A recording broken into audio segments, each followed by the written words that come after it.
Chapter 1: The Coming of the Voice. As a child, I was completely normal in every respect, just as I am today, but for the voices. I was born of very normal parents, of good stock, and received a very normal education. At the age of 8 years, I was sent to a well-known preparatory school in Banstead, and there I remained until I was 14. Even at that tender age, I did not show any signs of being a great worker or an avid student. I was mainly interested in games, and in these I was much above average.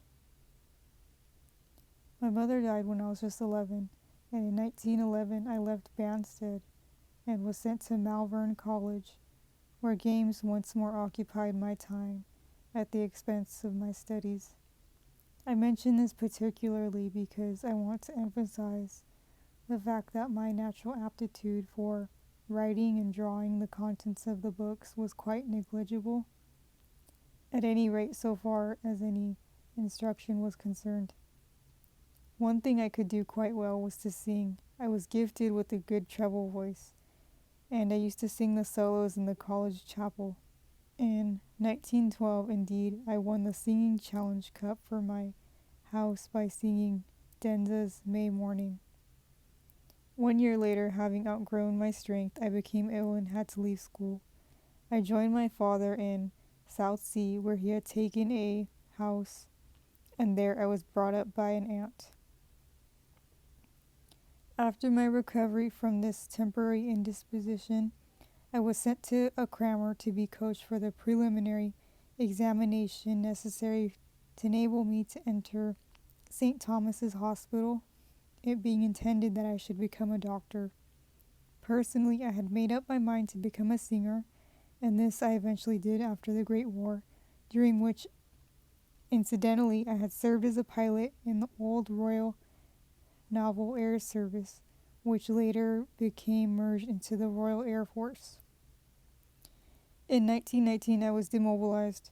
My father wanted me to take up the medical studies, which I had dropped at the outbreak of war, but I was set upon becoming a singer, the more so because opportunities had quite suddenly opened up to me in that direction.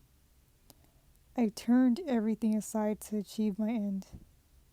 I jettisoned my medical career and also refused a good job at Scotland Yard. I did well as a singer, and quite soon I married a well-known West End musical star with whom I cooperated professionally right up to 1925. Then something happened which changed my whole career. The voice came. Before telling you about this experience, however, I want to take you back to my childhood and early manhood and to tell you of one or two strange incidents which, in the light of my subsequent experiences, take on a rather new importance for me. I was at a party in 1913, a young people's party, at which nobody but the host and hostess was over 18. Lots of games had been played when suddenly someone said, "Let's try planchette." Now, I do not want to insult my readers by telling them what a planchette is, but just in case anyone should not be clear on that point, it is a flat board mounted on runners to which a pencil is affixed. When anyone places his or her hands upon the board, it is supposed to write messages upon paper placed beneath it, and all this is supposed to take place without any effort on the part of the person or persons whose hands are on the planchette. I watched this strange proceeding closely. I had never even heard of one of these things before, and as I watched and gathered an idea of what was being attempted, I decided that I would like to try it. Eventually, it came to my turn. I placed my hands upon the board, with very mixed feelings, I can tell you, and watched the little instrument. Then suddenly, much to my surprise, as anybody else's, it began to write. Now, not only did it write without my normal assistance or intent, but it wrote in German, of which language I was entirely ignorant. Moreover, it wrote out a short message to the effect that a war between England and Germany would soon begin. "Ask it when," everybody said quite naturally. The words were scarcely out of their mouths when the planchette wrote, "Das ist verboten," which means that is forbidden.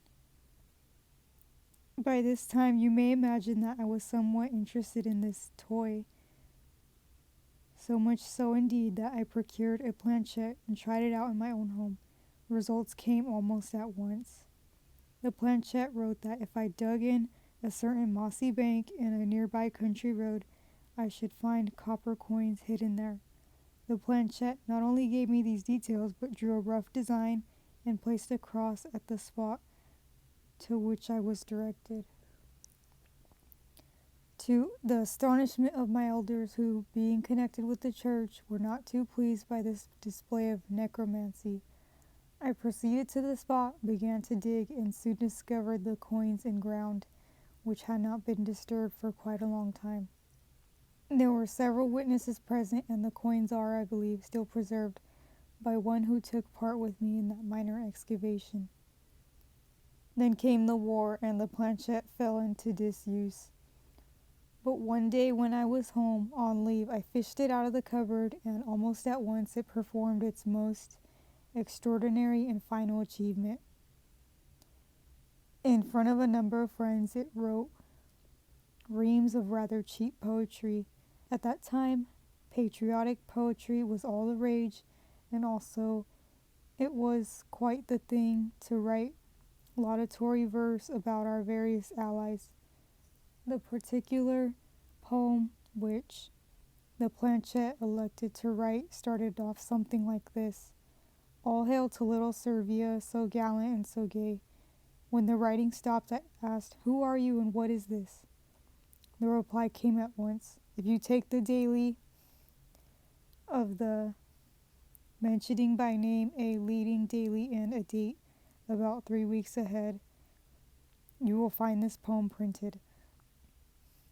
My friends remembered this, ordered the paper in advance, and lo, when the day arrived, there was the poem printed verbatim, with not a single dot or comma that differed from what the planchette had written. With that final demonstration, the war swallowed me up again, and I forgot all about the planchette and its peculiar powers.